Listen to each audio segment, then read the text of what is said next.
So welcome everybody. Welcome to our April Bluebird refresher. This is our April garden talk. Today our speaker is Chi Lulo, who has been a master gardener for quite a while now. She is also a master naturalist. In training. In training, okay. Master naturalist in training. So today Chi is going to present a Bluebird refresher. Whether you're new to bluebirds or you've been living with bluebirds, Chi will give us some information that we can all use. All right, go ahead. Okay, thank you.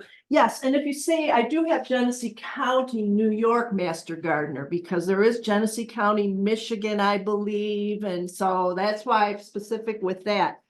I'm calling it a refresher course. This actually has been a refresher for me as well. Like Jan said, last year in June, I took the Master Naturalist class, and then I am in training. I have to do so many hours of volunteer and education and whatnot.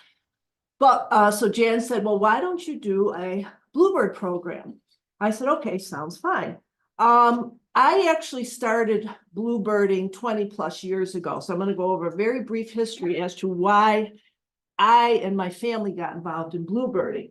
First off, how many people here do have bluebirds, bluebird boxes, and attempt to attract bluebirds and whatnot? Okay, good. So this will be a refresher for you, and for other people, it'll maybe be, maybe I do want to get started on it. But my family owns a place. We've owned it for 175 years in Cattaraugus, 400 acres, whatnot. People have heard me talk about it and that are master gardeners.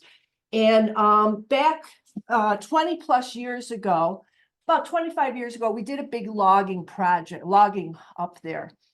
And my husband, Mike, went through the woods. And how many people are familiar with logging, have had logging? Okay. So he goes through the woods and, the loggers left behind big, giant branches. So my husband looks at these, he goes, there has to be value to those. So when my husband wants to do something, he's all in. So he goes out and he gets a portable sawmill. He logs all the branches, he sawmills them up, stores them. And anybody familiar with some of the waste that loggers leave behind? What happens? They twist. They're not really that great. So now he has all of these nice lumber that's twisting, and what am I going to do with it? Well, right around that same time, we get this in the mail. New York State Conservationist, February 2002, which is 22 years ago. And there was a Bluebird house kit instructions in here. And he says, I know, I will make Bluebird houses. So that started our Bluebird adventure. My husband and I and our children, we sold Bluebird houses, wholesale and retail. My sister Ann Reed, who was a music instructor, professor at Genesee Community College, she put together a Bluebird musical program. Up at our farm, we would have groups come in and we would do the musical Bluebird program. We would have them make and take a Bluebird house. We would feed them lunch. We had an outdoor pizza oven. We also had goats at the time, so we would maybe make goat milk pudding. So we were really into it. My son's Eagle Scout project was putting Bluebird houses, a Bluebird trail up at Genesee Community College.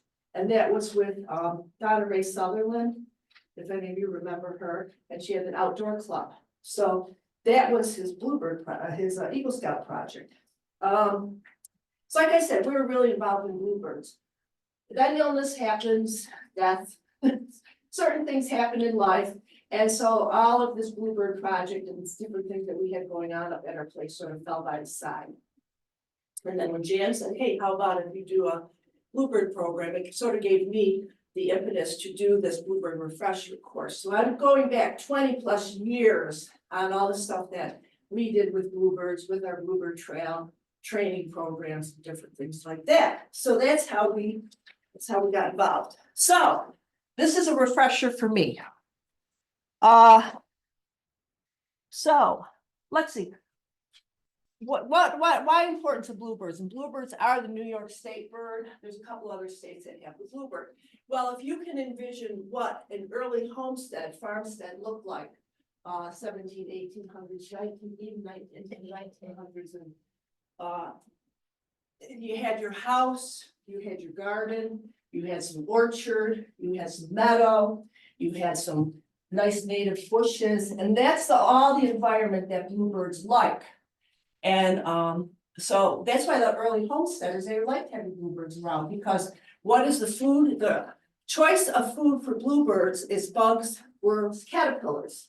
So they're great for keeping the bugs off of your fruit trees, your fruit bushes. Now the bluebirds will eat fruits and berries if necessary. And when they come back in the early spring, late winter, early spring, a lot of times that is the only food that's available for them. So that's why the berry bushes, the native berry bushes that we have around here are important for your environment. They do like sumac. They will eat sumac when they get back here in February and March. So having sumac on your property will help the bluebirds survive when they get back, when the weather's still cold. They like to nest in holes in trees and wood fence posts. So again, early settlers, tree lines were often what was used to contain their cattle. Was cows, they would have trees.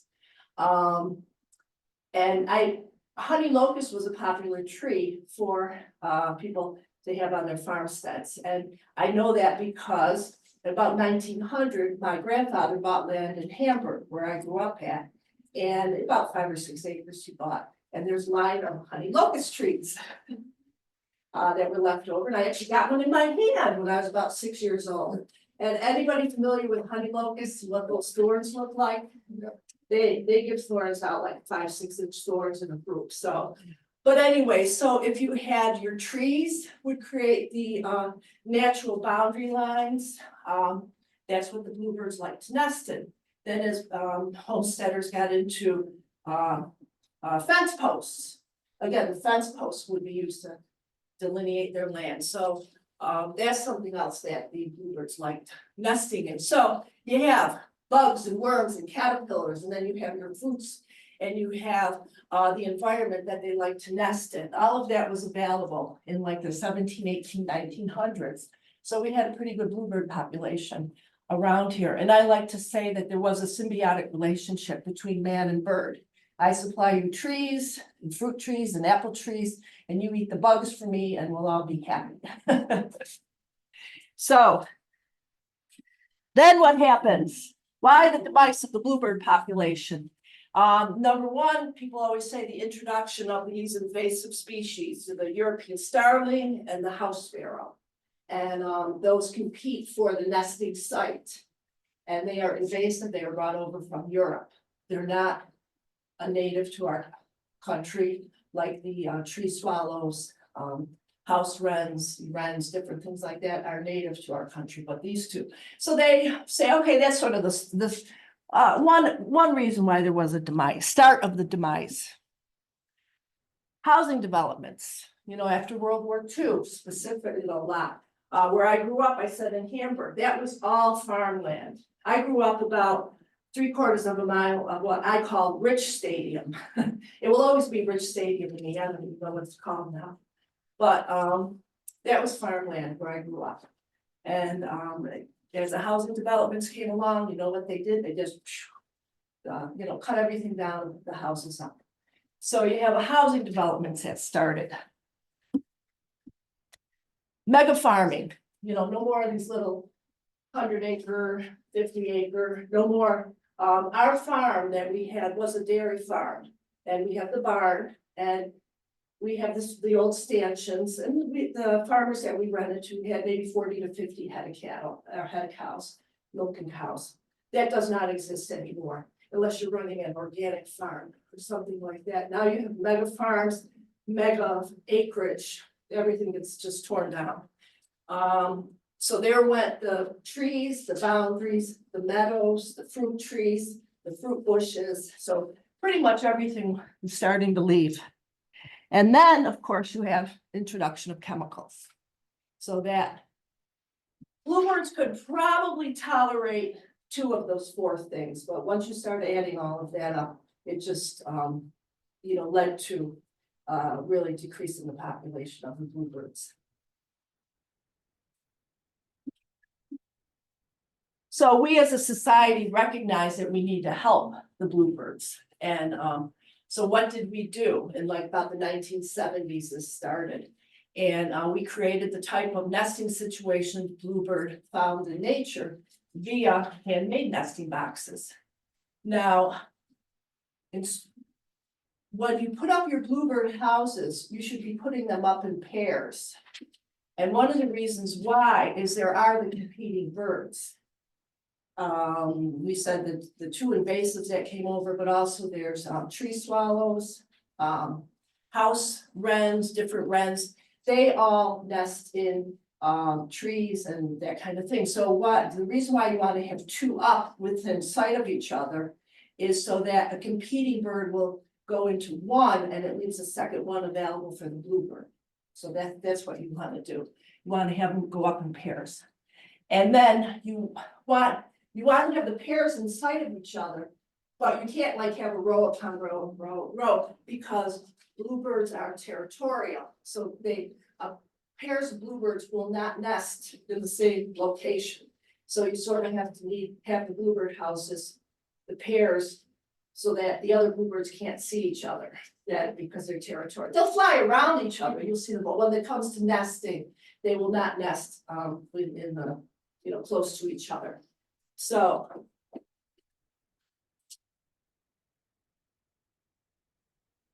how to attract bluebirds?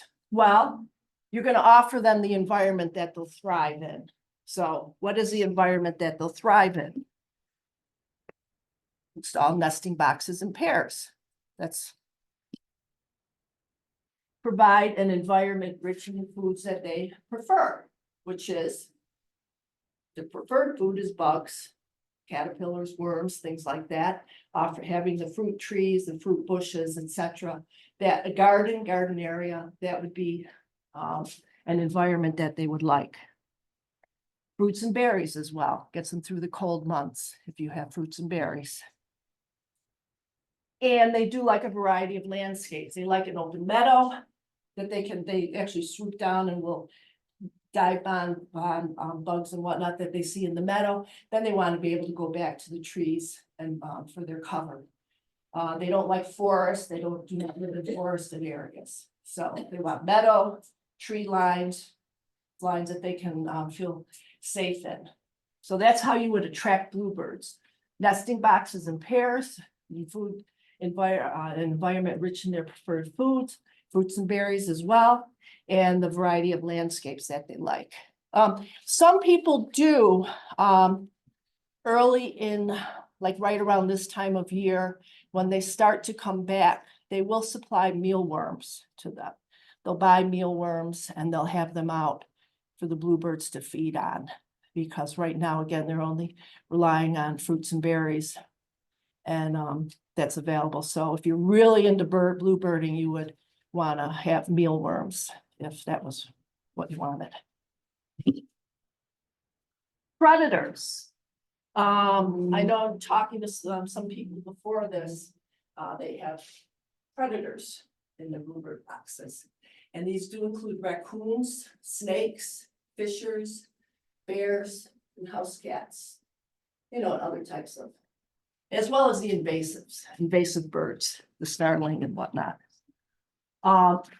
Ways that you can try to keep predators out of your bluebird boxes is squirrel baffles. You could give those a try, see how they work.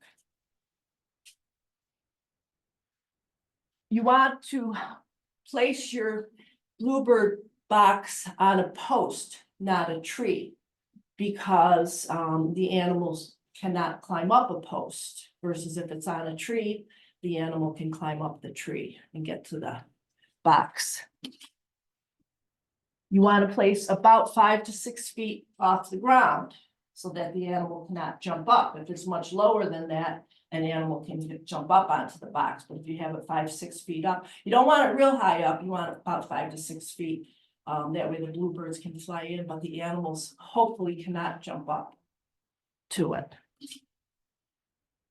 You don't want to place it too near a tree, because again, if an animal can climb up the tree and then they can jump over to your box.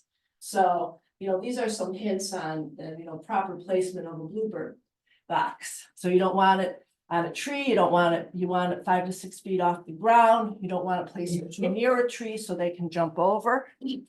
And if you see your house cat sitting on top of the bluebird house, perhaps bluebirding is not for you. If your cat is on any other, your bird feeder and whatnot, I know a lot of you probably have cats that like wait under the bird feeder or on top of the bird feeders or over by tree, whatever, maybe bluebirding is not for you. And again, if regardless of your best efforts, if your bluebird box is continuing to be burglarized, maybe you have to have second thoughts about, should I be putting bluebird boxes up? May need to go on to some other type of environmental program.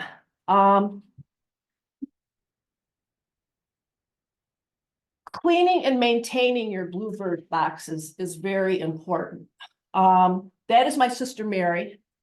That's February. She was home here. She lives in LA. So she was home here in February. And I said, come on, you gotta help me with this program. So that's one of the bluebird houses we have by our pond. And I'll show you.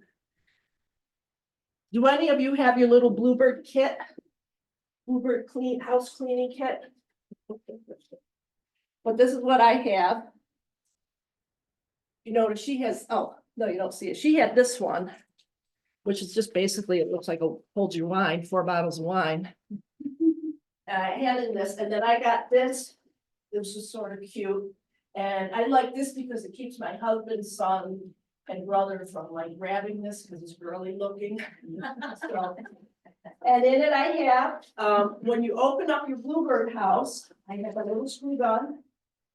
And then I also have screwdriver, flathead and Phillips head. So we open up the particular bluebird house we have. That's a Phillips head screw, closes it. So she's opening it. You see, it's full of nests. Material? That material. None of that is bluebird nesting. That is all other nests. So what you want to do is you want to knock that stuff all out, and then you want to bleach spray inside. So we have our bleach spray. And so what we did is we went around all the different houses. We had about 6 houses up there at this time. We used to have 8 to 10. Now we're down to about 6. But we went around and we opened up the boxes, cleaned them out, bleached them out. This was done mid-February, and the bluebirds do start to come back in March. So you want to get this done before they start coming back.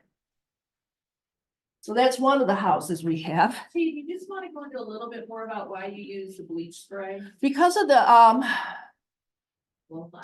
yeah, there's different blowflies and different kinds of bugs that will infiltrate the bluebird house, the bluebird nest. So you want to disinfect. You want to disinfect the house. So it's just like a bleach spray. You don't need anything real fancy. And bluebirds and birds, as you know, they don't smell. They don't have no smell. So if it has a scent to it, you don't really have to worry about that too much. But I just make my own bleach with bleach and detergent and water. I have a recipe for bleach spray, but that's why you need to disinfect the boxes. So that's why we do that.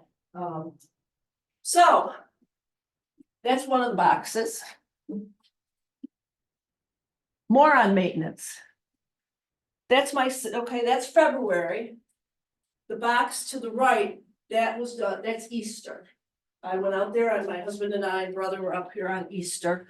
And this is what happens. The boxes. This is a piece that fell off this box. So I'm up there in March, this past Sunday, and we're checking on the bluebird houses again. And this is a piece right here. And checking on the bluebird houses, and I go to check on that, and this fell right off. So my husband was up there and he actually makes the Bluebird kits for me. And he had extra pieces of, this is the front area. So we had to do some maintenance on that house. So we just replaced the front with a fresh piece.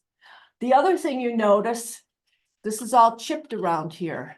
Other birds that are not bluebirds will make this hole bigger because they have very specific size hole that this needs to be. We have directions back there and other birds will chip away to make this hole bigger so they have access to the house. So this is why I said to my husband, when he makes more kits, he should make extra fronts for each kit so that when this happens, we can just replace the front. So that was this past Sunday. Okay, more on maintenance. That's my brother. That's another Bluebird house, obviously. When I was up there in February, I couldn't get it open. The screw was broken or what, I could not get the house open. March 31st, Sunday, I still couldn't get the house open. So finally, my brother, he had his big heavy duty, you know, the Makitas and all that. So he was able to get it open and you can see it's a mess inside. None of that is bluebirds and there's some nuts in there as well. Squirrels or birds that have nuts. So again, we cleaned that all out. I disinfected it. He got a new screw and, you know, so now that Bluebird house is workable. More on maintenance. Obviously, maintenance of the Bluebird houses is very important. That's my husband. That's another Bluebird house over by the pond. I had the one that my sister was doing, then there's that one. I couldn't get that one open in February. So this was Easter on Sunday, we're over there, and that's my husband trying to get the Bluebird house open. And he couldn't, again, the screw had broken off, he couldn't get it open. And he didn't wanna, he just said, listen, I don't wanna break, I'm gonna have to like smash it apart. So I said, he just took it right down. So I actually have that house up here. So you can walk, you know, look at it. So he took that house down and we had an extra Bluebird house, so he put that one up. So now we have the pair, you know, one at the pond, so we have the pair right near each other. This is the one that was down at the pond that my husband couldn't get open. And so we brought it back in and he was able to jimmy it open. And then that's what was inside, just again, more. What birds? I mean, you got the, It's mouse. and just different animals using the Bluebird house. So we again clean, well, that one I have here for demo. And there's not just one standard type of Bluebird house. The ones that we have, we got from the Conservationist magazine. He followed those directions. This is one, I was out at the Genesee County Park, had a Bluebird hike, March 16th, a couple weeks ago. So I was out for that. And that's made out of PVC piping. Jan actually has directions on making that one up there. Signed it. And then they, the brown, then they just put brown on it to make it look like a log. So it almost looks like a birch log, but that was a different kind of Bluebird house. This is one, I got a little story to tell. Those are cows back there. We rent our pasture land out. So those are beef cattle, the white faces back there. But, and that actually is a Bluebird on top of that house on March 31st. So, my story is on Easter, I'm in the kitchen making our Easter dinner and I'm looking out my door, my sliding door. And I don't have a picture of the Bluebird house because we have another one up there, but I'm looking, there is a starling on top of the Bluebird house. I'm like, so I had cleaned out in February. So I did what I was supposed to do. Took this out. Okay, I'm gonna march over to where the starling is. But I said, let me go check the Bluebird house by the barn, because that house is by the barn. So as I'm walking up to the Bluebird house by the barn, I see a Bluebird. The Bluebird was flying around and it flew on top of the house. And I said, okay, cool. I got a Bluebird there. So I went and I opened it and it was empty. So they're not nesting, they're looking around for their nest. So then I went to the starling one. And I opened that one and there was just like one or two little pieces of nothing in there. But I got rid of that and I sprayed it down. Then I tried to go to the one that I couldn't get open. And I'll just see what was happening there. And I couldn't open it. That's one where my brother had to come and open it. So that happened. So then about 45 minutes later, I'm sitting in my brother's apartment. He's up at the farm and I'm looking out the door. And the bluebird house that we couldn't get open, there's a bluebird there too. And the bluebird is flying in and out. But the bluebird box was so full of stuff. So I'm like, oh, darn. So we did get that one open and cleaned out, but so right now on the one side, I have 3 bluebird houses. Used to have 4, you know, I say you gotta put them in pairs, but now I only have 3. So I'm like, well, after dinner, my brother and my husband and I are walking around and I'm like, should we take down this one? We didn't have an extra one to put up. What should I do? And I decided, well, we're gonna have 3 over there. I figured if I got a bluebird visiting this one, a bluebird visiting the second one, and the starling in the middle, you know, that'll work out for now. But, oh, and I want to give a special thanks to my sister from LA, Dr. Mary Reed Gaudio, my brother, and my husband, Mike Lulo. And in the course of me putting this program together, I realized I don't have a really good picture of a bluebird. So I was like, has everybody seen a bluebird? Everybody's seen, okay, good. Because I'm thinking, oh, everybody's seen bluebirds. So I realized I don't have a picture of a bluebird. And other than that one that I took, and that's not real great at this time. So I do have, I'm going to show you this, but what happened about 20 years ago, plus or minus, my husband was at a Wild Turkey Federation fundraiser dinner. And they do bidding, they got different stuff that you bid on and whatnot. So he was bidding on a Stevens 22 Magnum gun. So he's bidding on that and during the course of the dinner and he wins. And what do they bring over to him?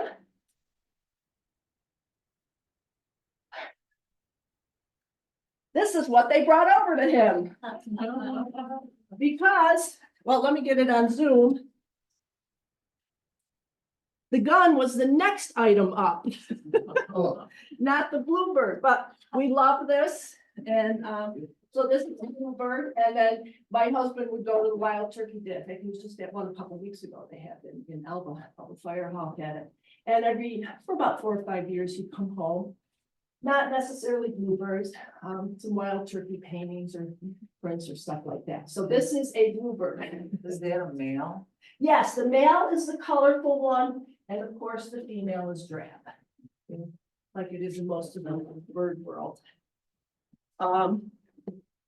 Yeah, so this is something fun. We like to have. Lift it up. Yep. Can they see it now?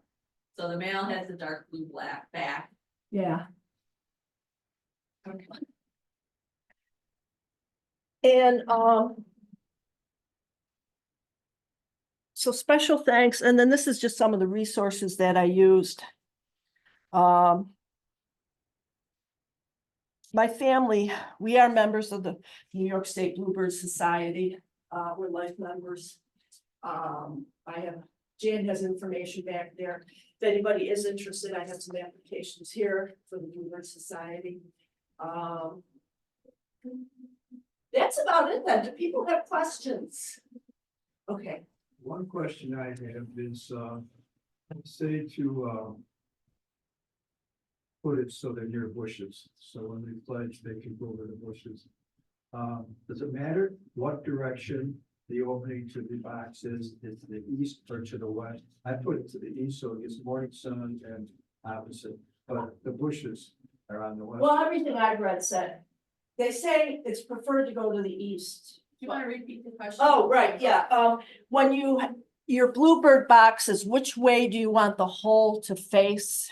And the research I've read has said to the east, but you know, if that doesn't work, it's not a hard and fast rule, but if it can face the east, that's preferred. And I know when I had them, I tried to put them east too, because we have prevailing westerlies. Right. So I figured the worst weather lots of times comes out of the west. Right. But Bill, if they're close by, the fledglings can find the shrubs once they leave the nest pretty easily. It's Right. not that they have to be pointed right at them. Right. Let me go back up to see, like, yeah, these ones, that's on that's on a wooden post. Where we are, I do not worry too much about predators. We have lots of coyote. We have limited fox because of the coyotes. Very few I don't worry. I've not seen a raccoon up there in a long time. Possums. I don't really see much, but, oh, Jan. So, Let me just unmute. So we've had several questions and I've sort of been answering them, but I wanted the group to also, Okay. so first question we had was, is there a rule of thumb as to how far apart pairs of nesting boxes should be, other than not in sight of each other? So I actually quick looked on the North American Bluebird Society site, and it says at a minimum 100 yards, but 150 yards would be better No, you're talking for the pairs. for the pairs to be Oh, yeah, on your yeah, property. Yes. Well, a lot too depends on the layout of your land. Right, Because like I'm putting boxes up where I have a row of trees, I have a meadow, a row of trees and more open land. So I'm gonna put 2 pair here and 2 pair here. They will not see each other. And there's plenty of food. They're not 100 yards apart. They're like very, they're near enough each other. So if you have an environment where you have a natural boundary of some kind, you put 2 in your backyard, 2 in your front yard, your side yard, as long as they're not, it just depends on what your layout is. But yeah, if it's just big and openness, then yeah, you are looking at 100, couple hundred yards apart. How far apart do the pairs need to be? I've heard anything 10, 15 feet. oh, I've seen them back to back almost. Yeah, sometimes they'll do them back to back. So, that's. But like I said, for me and predators, that's why some of our bluebird houses are on posts, or on wooden posts. We have one maybe on a tree. Because I'm not worried about predators, but if you are worried about predators, you wanna put them on a post. And like I said, with it being at least 6 foot, you're gonna have to get a big post, something that animals cannot climb up, just a plain, yeah. So we had a couple of questions. So to follow up with your predator one, so one of our Zoom folks had a nesting pair of bluebirds that were both killed by sparrows. How do you keep house sparrows out of your nest boxes?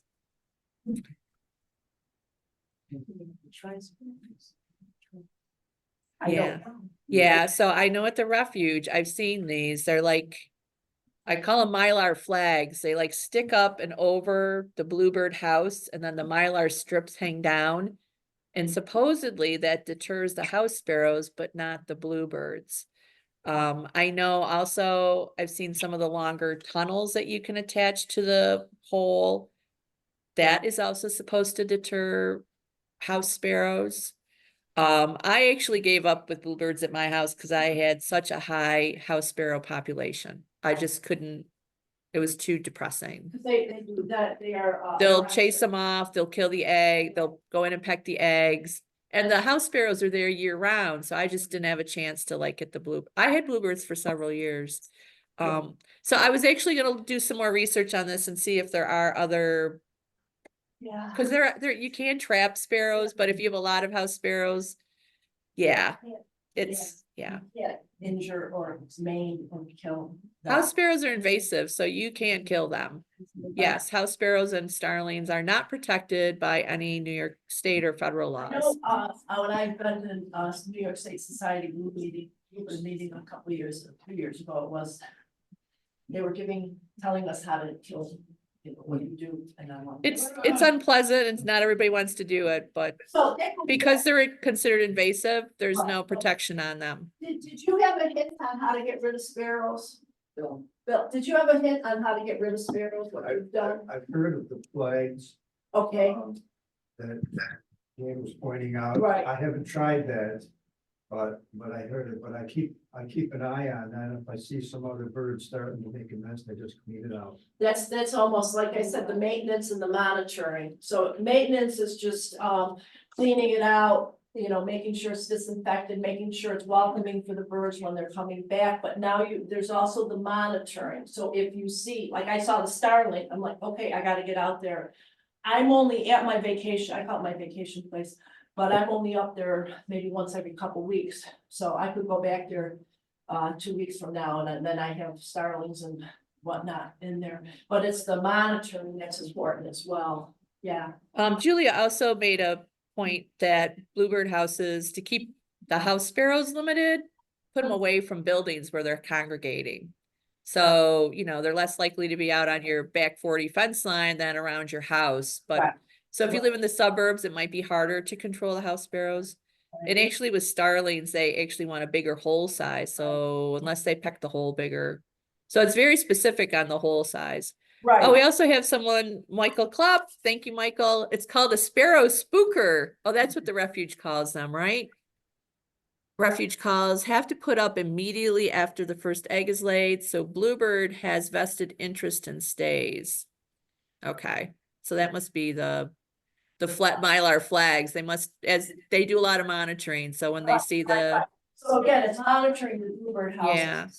So that's why when I said like, oh, your house cat's on top, or if, no matter what you do, if you're having a hard time keeping predators out of the box, maybe you need to reconsider, like, if you're in more of a suburban area, you might not be able to do bluebirds, because like, what is being offered beyond your, you know, quarter acre, half acre? If the community's involved in bluebirding, fine, is there meadows behind you? But if it's just the typical housing, suburban type housing development, it might not work out for having bluebirds.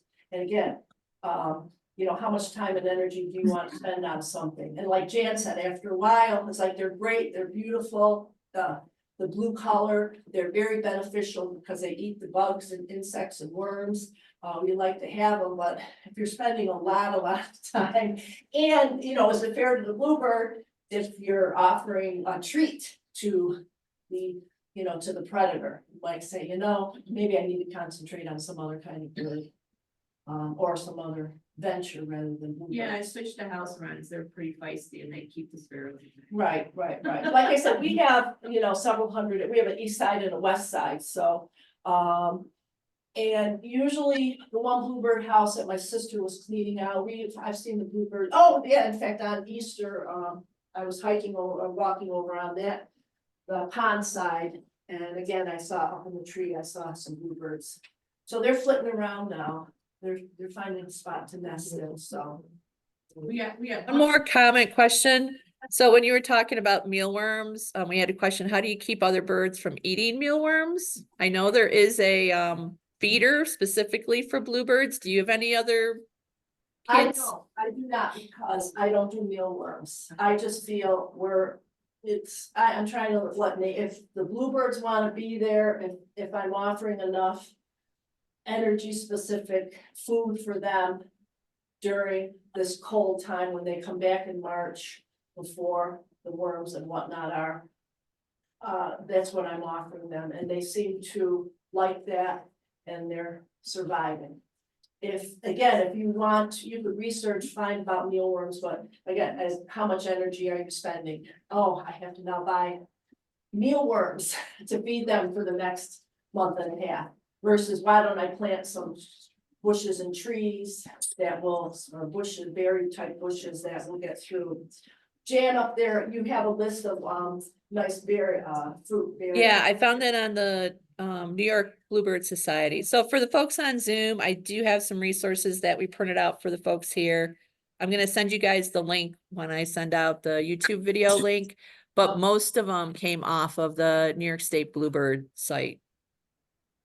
See, that one is on a wood thing, you know, so an animal could climb up that. That one is on a post. And then it's bolted on, a U-bolt type thing, with two holes drilled, and a U-bolt, or a U thing, whatever you wanna call it, and then it's bolted on, so that's on a pole. So when I say, that's what you need to do if you have predators, so at least they can't climb up. So, I don't know, any other questions or, yes? How many eggs do they lay and what color are Oh, they're blue. they? They are. What, How many? 4 to 6. And I think they lay like one a day, and then when they're all 4 to 6, when they're done, then the mom will lay on them. And then you'll see the dad, bringing the food over, and then the mom will go out. And when I told you that, birds do not smell, they don't have a sense of smell. If you see an egg on the ground, you can put it back in the nest, because they don't smell human intervention. If you can go around, you can open up a bluebird house and you look, oh my, there's a nest and there's 3 or 4 eggs in there. Close it back up and go away. And the one hint when I was out at the county park, he said, if you check in your bluebird house, you don't stand in front of the bluebird house with a hole and open it, because if the female's in there, it will fly out at you. So you sort of stand to the side, give it a little tap. If the mom is in there on the nest, she'll fly out. You can open it up. Oh, good, I have, oh no, I don't, oh, that's a sparrow nest. That's a different nest, I can remove that. So you can, regarding the house sparrows, it's just monitoring and eliminating the nests. Eliminating. Like I said, with me, I'm only up there once a week, once every couple weeks, so I'm not monitoring daily. And I don't know, if you have an environment where you have to monitor your nest daily to keep the predators and to keep the other birds out, and if you want to do that, that's fine, but if that's not of interest, then. Yeah, So I've got a nice comment here from Michael Klepp. I know he volunteers out at the Iroquois National Wildlife Refuge. Carl Zenger, who's the bluebird guru out there. Apparently, they can also occasionally lay white eggs too.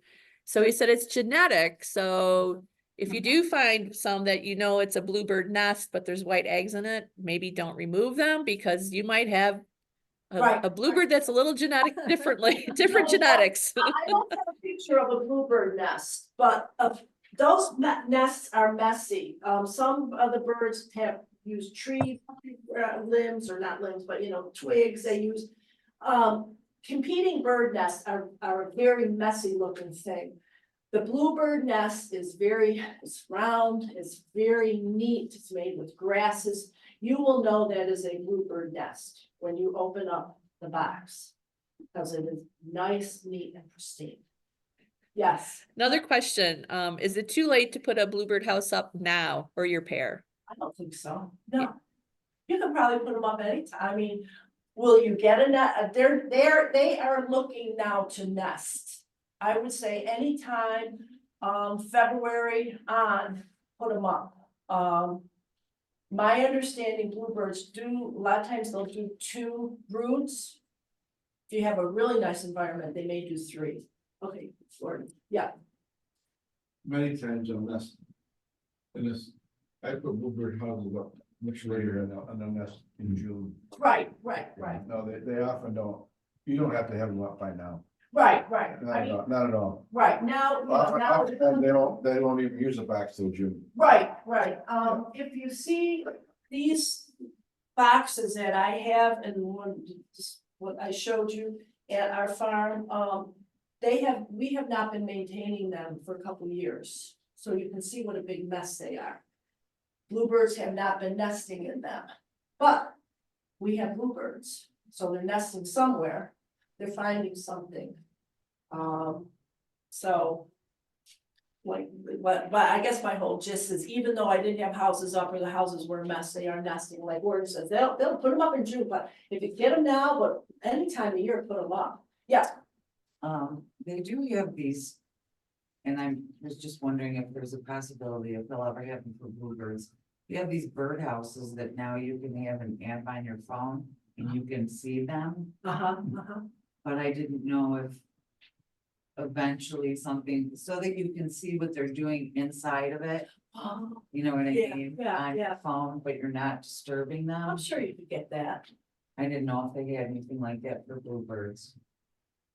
I would imagine anything for any bird, just, yeah, you just put it in and. That you can put inside of it. Yeah, yeah, I mean, I don't see, but yeah, regarding putting the boxes up, put them up any time of year. They happen to be looking for nesting now. That doesn't mean, oh, it's June, July, I shouldn't put any, no, put them up, you know, they're still around and they may use your box or they may come back and say, hey, I remember that one from August, I think I'll go. Go there. The key though is, you know, supplying them the kinds of foods that they like, which is, you know, mainly the bugs, but having bugs and worms and whatnot, but having nutrition for them when they come back this time of year. And the sumac and other types of bushes, fruit bushes that can maintain the berries during the winter months. And they love elderberries, but obviously elderberries don't last. You know, they're not a fruit that is available in February, March. So another thing that they really love that people don't like to have on their property is pokeweed. Oh, yeah. Pokeweed, sumac, yeah, anything that holds its berries Yeah. through the winter. I know if, like this year, a mild winter, I think I saw a bluebird out on the refuge in January. Oh, wow. They will migrate, but in a mild winter, if there's food abundant, they will stay around through the year. The other thing too in the winter is having a water supply, so like a little heated water bowl or something. If you do have birds in your yard, that's great for them, regardless of the type of bird you have, so. Has anybody ever had sumac tea? Because Native Americans especially, like they would make sumac tea because sumac is high in vitamin C. So I made it, you can go out in January, you steep the berries, and then of course you strain them. And it does make a good tasting tea, mild, but it provides vitamin C to humans. So, yeah, My grandpa always told me to stay away from sumac. no, Wait, trying to There get is poison. poison. There's a. Because- right. There is poisonous. But not, but what do you Not spoiled for red? Yeah, the flower thing, yes, you can pick that, no, that's not, but yeah, it doesn't make a, it makes a milky thing, so maybe some people. And then the staghorn sumac is the one that points up. I've never seen the poisonous sumac, whatever that is, it points down, I've It's not, usually more in swampy areas. yeah, I've never seen that, all the sumac I Yeah, have around is, Mainly just stag. But- yeah, you would like And break that's off, what they make the tea from, so. yeah, the thing, you. We should probably get off of the edible part. Okay. Go back to Yeah, bluebirds. okay, bluebird, yeah. So, but bluebirds do like sumac, they do provide nutrition for them. You get them. We're not endorsing, foraging on this one. You can cut that out. Any more questions? This has been a great discussion, so I think everybody's interested. Oh, and Julia did say Hans Kuhns, who is also in the Bluebird Society, he frequently has bluebirds at his property year round too. So he lives in Wyoming County, he has great habitat for it. But yeah, I think the key to having bluebirds is having the correct habitat. And if you have the correct habitat, then provide them the nesting boxes, because they do need nesting cavities, and there's a lot of competition. Other birds, other than house sparrows and starlings, use cavities. So house wrens do, tree swallows, woodpeckers, tufted titmice, chickadees. So there's lots of competition for nests in the cavities, but many of those birds are also very entrance hole specific. So if you're building bluebird boxes, make sure that you have the right size entry hole. And then we were discussing earlier, before the thing, the bluebird is a very blue, it's like a true blue color, you'll know it when you see it. First time I saw a bluebird, it was like, wow, it is a true blue. The blue jays are a little dark blue, but you'll see them darting around. And then the tree swallow, that's sort of an iridescent type color. So you're sitting there and you say, oh, I just saw a flash of blue. Then your brain's gotta say, what color blue? Is that a true blue or iridescent blue? Okay, that's not a bluebird. So, and then, yeah, I do have, Hans had an article in the, March 9th edition of the Daily News, so I brought that up here. If anybody wants to look at it or read it. And then, I don't know if there's no more questions, but my whole thing is they're fun, they're beautiful, they're beneficial. And, like Jan has said, provide the environment. If you can provide them the environment, they're really not that maintenance, overly maintenance. Oh, so I'm gonna give my plug for native plants because they like caterpillars and insects, and you get the most of those when you grow native plants, especially native trees and shrubs. So plant native. Like, I have the one box that, not that, the other one, I have a little dwarf apple orchard.